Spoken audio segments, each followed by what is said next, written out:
कहीं कहीं कुछ लोग इस किस्म की बात कर रहे हैं कि जैसे कोई वबा में फिर इजाफा हो रहा है। अगर आप शुमारियात देखें, अगर स्टेटिस्टिक्स देखें, तो ऐसी कोई एविडेंस जो है वो नजर नहीं आती। जो फैसला अब आपने किया है कि 6, 7, 8 जो है, जो हमने टाइम टेबल दिया था, उसके मुताबिक वो स्कूल में आएंगे।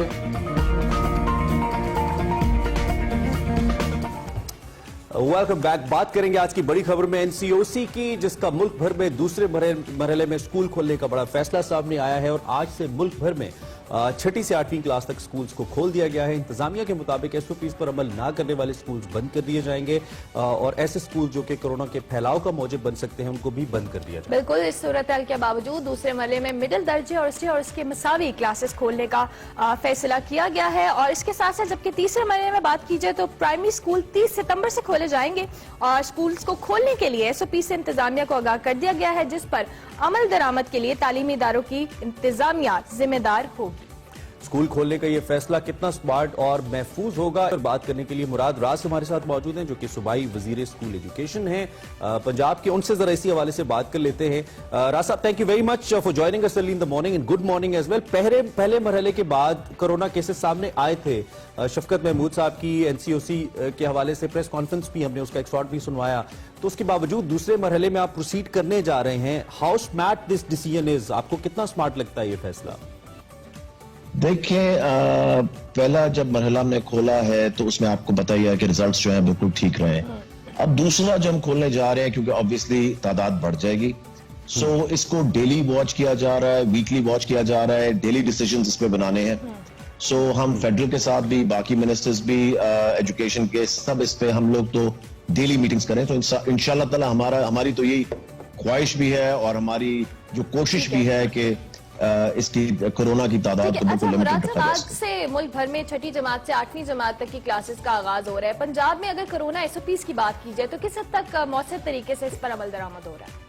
देखें, एसओपीज पे तो पूरा हम कोशिश कर रहे हैं कि जितना भी एम्फसाइज कर सकें, जितनी भी चेकिंग कर सकें, हम कर रहे हैं। मैं तो कोशिश करूंगा मैक्सिमम जितने भी आगे टाइम है उसको फील्ड में ही रहूं, ताकि देखते रहें कि कहां पे एसओपीज फॉलो हो रहे हैं, कहां नहीं हो रहे। सब जगह सरप्राइज विजिट्स होंगे।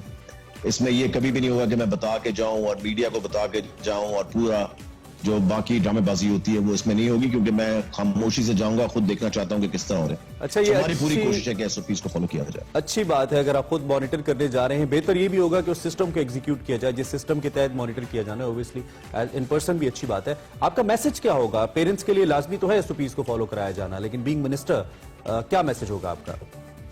देखिए, मेरा वालिदैन को सिर्फ ये पैगाम है कि जब बच्चों को भेजें तो 2 चीजें जरूर करें। एक तो मास्क पहना के भेजें, जो सबसे जरूरी चीज है कि मास्क के बगैर हम बच्चों को स्कूल एंटर नहीं होने देंगे। दूसरी चीज जो है कि अगर बच्चे की तबीयत ठीक नहीं है, उसको बुखार है, उसको नजला है, उसको जुकाम है, उसको फ्लू है, उसको कोई भी सिम्टम है, तो उसको प्लीज स्कूल ना भेजें।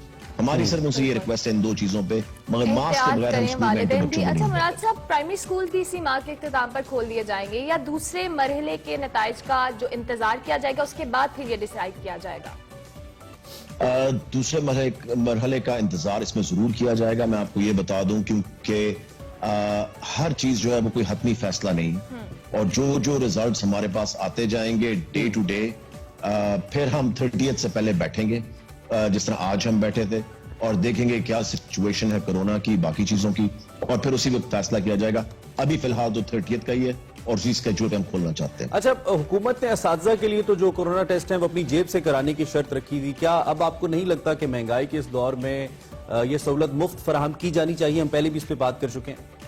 देखिए, हमने पहले भी ये कहा था कि जहां जहां हमें पता लगेगा कोरोना, जिस तरह हमें पता लगा गुजरांवाला में, हमें पता लगा फैसलाबाद में, हमें पता लगा गुजरात में, इसी तरह ननकाना में, तो टीचर्स ने अपनी जेब से टेस्ट नहीं करवाया। वो गवर्नमेंट की रैंडम टेस्टिंग हो रही है, और गवर्नमेंट ही जहां पे हमें पता लगता है कोरोना का कोई सिम्टम आया, कोई केस आया है, कहीं पे डिटेक्ट हुआ है, तो वहां पे जाके हेल्थ डिपार्टमेंट वाले रैंडम टेस्टिंग बच्चों की भी और टीचर्स की भी कर रहे हैं। जिसका खर्चा सारा गवर्नमेंट सही राज साहब, चले wish you all the best. जी, इंटेंशन चूंकि गवर्नमेंट की बुरी नहीं, इंटेंशन अच्छी है। इस इंटेंशन को देखते हुए मुझे लगता है कि अल्लाह करे मजीद केसेस ना आए और तालीम बहरहाल जारी तो रखनी है, जिंदगी आगे बिल्कुल, बढ़ानी और तो कुछ है। बच्चों का सिलेबस का भी इशू आ रहा था, पेरेंट्स कुछ फिक्रमंद भी हैं, कुछ रिलक्टेंट भी हैं। ओवरऑल मिला जुला एक रद्द-ए-अमल सामने आ रहा है, लेकिन ऑब्वियसली गवर्नमेंट ने कुछ सोच के डिसाइड किया है और अगर ये एसओपीज पर मुकम्मल तौर पर अमल दरामद करवाने में कामयाब हो जाते हैं तो it's a very good thing, ताकि बच्चे स्कूल जा सके। मेरे ख्याल से अब तो बच्चे भी घर बैठ के बोर हो गए हैं, वालिदैन भी, उनकी कोशिश है कि बच्चे स्कूल जाएं। ठीक है, अब आज ये भी बताएं कि मरियम नवाज साहिबा के हवाले से, एज यू पीपल नो कि आज उनकी पेशी है और फैसला किया जाना है उनके हवाले से भी। विद दैट, नवाज शरीफ साहब जो इस वक्त एपीसी में स्पीच करने के बाद दोबारा से बहुत ज्यादा खबरों के अंदर आ चुके हैं और हुकूमत के अंदर भी कुछ इस हवाले से मुख्तलिफ बयानात का, मुतजाद बयानात का सिलसिला जारी है। तो we have a lot more stuff to discuss in our show today. अच्छा ठीक है, चलिए ब्रेक ले लेते हैं। हाँ, ब्रेक ले लेते हैं। ब्रेक ले लेते हैं, ब्रेक के बाद हाजिर होंगे, आप देखते रहिए एक्सप्रेस।